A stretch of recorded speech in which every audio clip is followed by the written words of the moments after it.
Hello friends, नमस्कार इन welcome to समाधान। साथियों, उम्मीद है कि आप सब अच्छे होंगे और साथ ही साथ आपकी स्टडी भी अच्छे से चल रही होगी।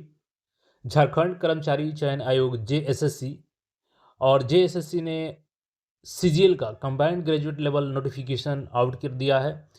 कल देर रात्रि ही ये नोटिफिकेशन आई है कंबाइंड ग्रेजुएट लेवल का, जिसमें देखिएगा तो कई सारे लेवल 7 के पद हैं, आपके लेवल 6 के हैं और लेवल 5 के पद देखने को आपको इसमें मिलेगा।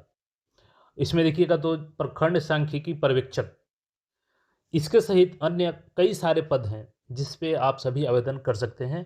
और ये स्नातक स्तरीय जो एग्ज़ाम है इसका नोटिफिकेशन जो आ चुका है, इसमें हम लोग योग्यता, सिलेबस, चयन की प्रक्रिया सभी जानकारी को देखेंगे।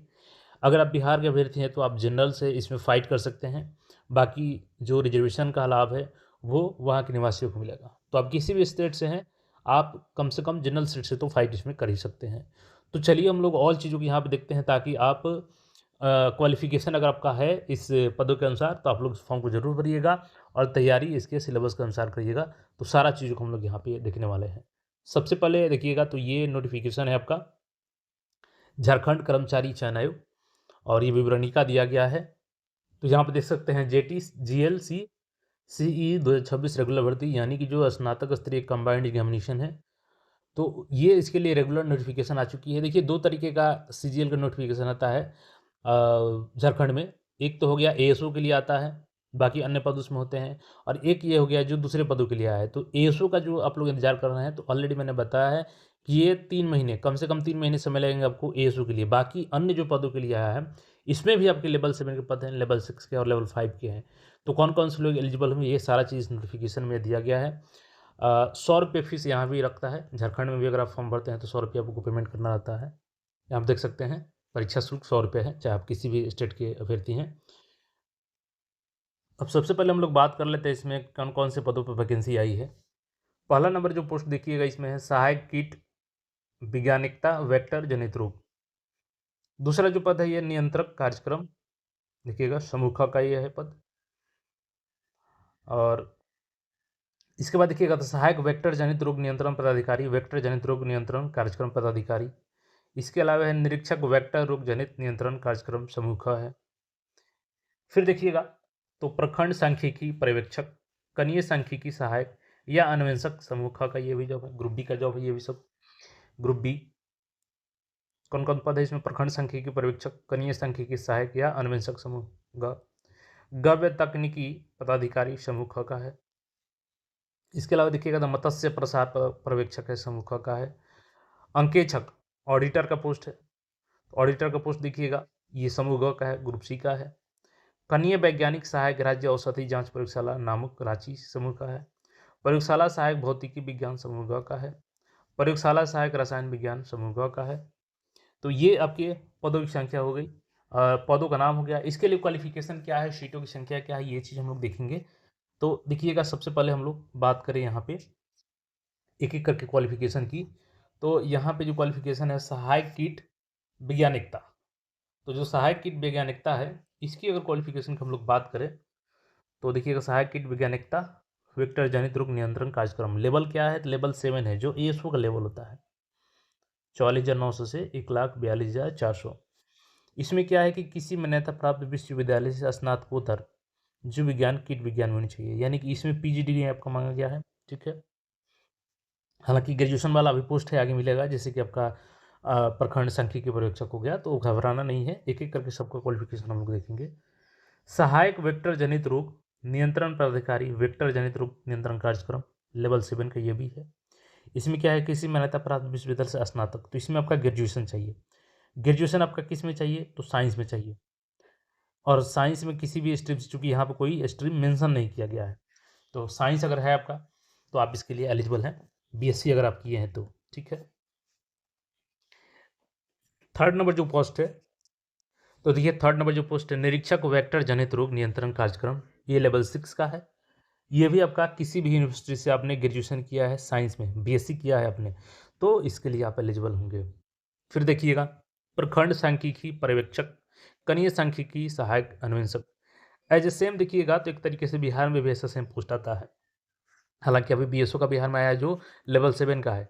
और प्रखंड सांख्यिकी पर्यवेक्षक, कनीय सांख्यिकी सहायक, तो ये लेवल 6 का होता है और बिहार में भी इसके लेवल के जॉब होते हैं।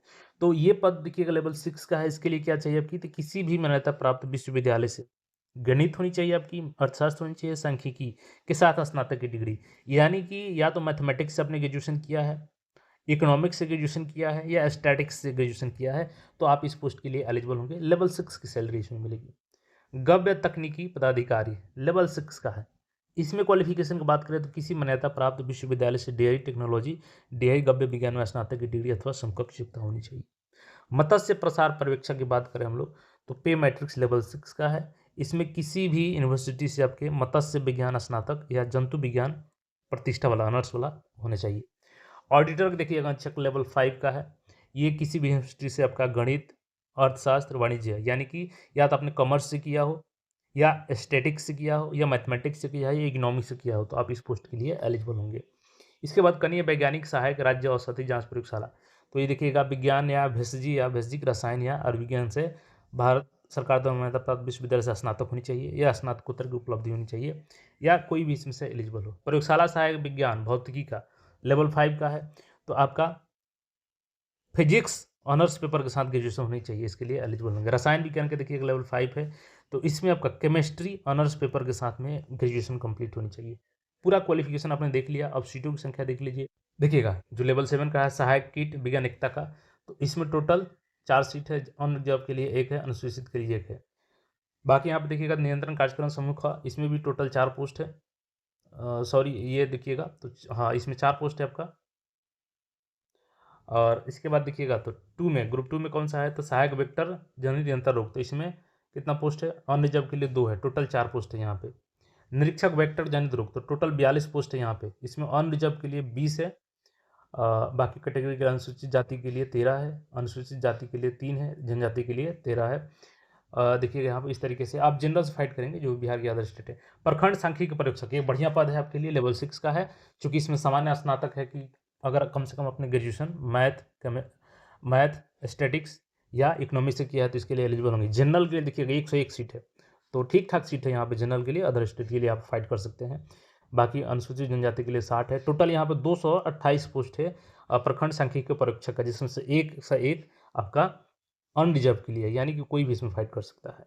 इसके बाद देखिएगा टोटल 72 पोस्ट है गव्य तकनीक पदाधिकारी के लिए, जिसमें अनरिजर्व का 29 पोस्ट है, बाकी अलग अलग कैटेगरी का यहाँ पर दिया गया है। इसके अलावा देखिएगा तो मत्स्य प्रसार पदाधिकारी का टोटल 78 सीट है, ठीक है, जिसमें से आपका अनरक्षित वर्ग के लिए जनरल के लिए 31 सीट है। इसी प्रकार अंकेक्षक ऑडिटर के देखिएगा तो इसमें भी सामान्य स्नातक मैथ, इकोनॉमिक्स, स्टैटिक्स और आपका वाणिज्य कॉमर्स, तो अनरिजर्व का इसमें 59 सीट है, टोटल 145 सीट यहाँ पे।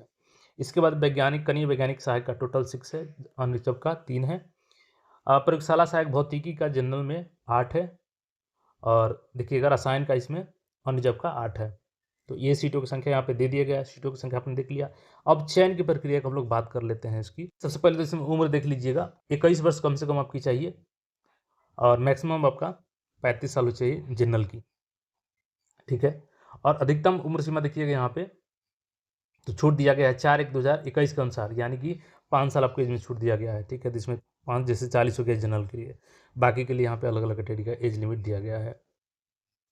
अब देखिए नोटिफिकेशन तो आ गया है, इसका आवेदन कब से होगा, तो देखिए आवेदन के लिए समय दिया गया है आपको अच्छा खासा, 1 जून से होगा इसका आवेदन, ठीक है। लेकिन पहले ही नोटिफिकेशन आ चुकी है, तो याद रखिएगा 1 जून से आपका आवेदन शुरू होगा और 30 जून तक आपका आवेदन लिया जाएगा, ठीक है। डेट आ चुकी है इसकी।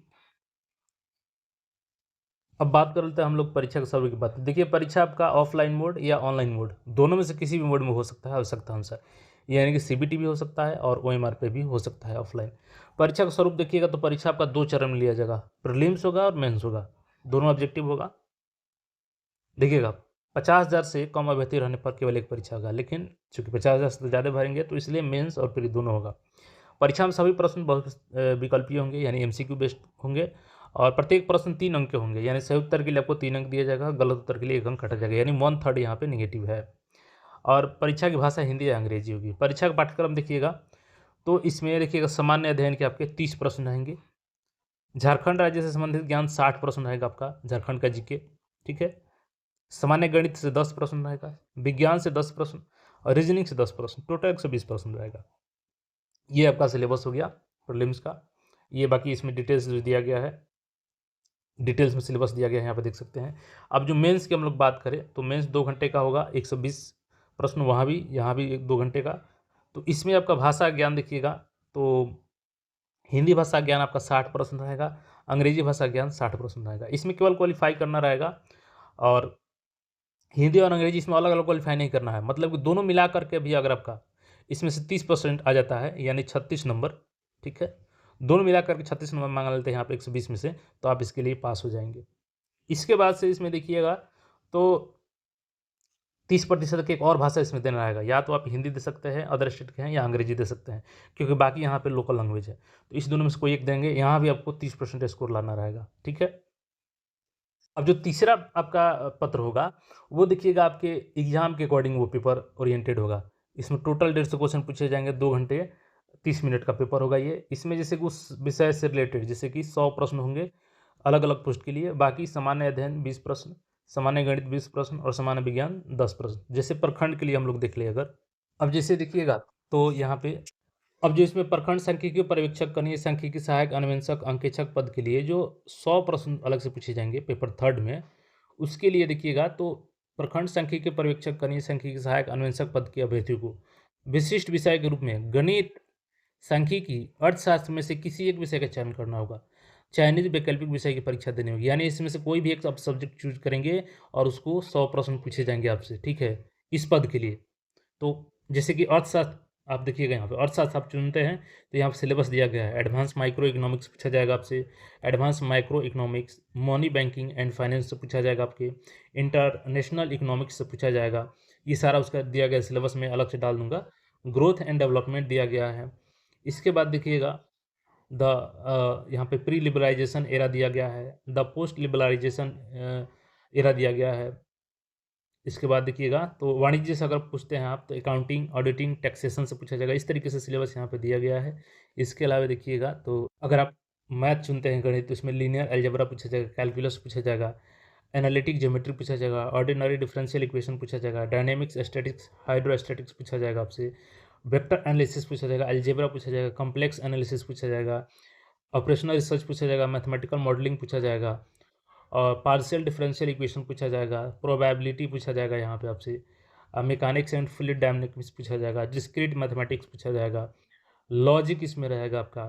तो ये उसका सिलेबस। सांख्यिकी का यहाँ पे देखिएगा तो प्रोबेबिलिटी रहेगा, स्टैटिस्टिकल इंटरफेस रहेगा, इसके बाद से लीनियर इंटरफेस एंड मल्टीवेरिएटिव एनालिसिस रहेगा, इसके बाद से sampling theory and design of experiments रहेगा, इंजीनियरिंग स्टैटिक्स रहेगा, ऑपरेशनल रिसर्च रहेगा, इसके बाद से transportation and assignment problems, quantitative economics. तो ये सारे यहाँ पे चैप्टर दिए गए हैं, मैं डाल दूंगा इसको टेलीग्राम पे, टेलीग्राम भी आप लोग ज्वाइन कर लीजिए। बाकी यहाँ पे देखिएगा तो प्रयोगशाला सहायक के लिए सिलेबस दिए गए, तो ये सारा डिटेल्स में सिलेबस है। अब सबका बताएंगे तो काफ़ी लॉन्ग वीडियो हो जाएगा, इसलिए मैं टेलीग्राम पर डाल देता हूँ ये PDF का लिंक, जो आपका सिलेबस है वहाँ से आप लोग देख सकते हैं। बाकी कोई क्वेरी हो तो कमेंट करके पूछ सकते हैं। मिलते हैं फिर नए अपडेट में, चैनल को सब्सक्राइब करके जुटे रहें। धन्यवाद।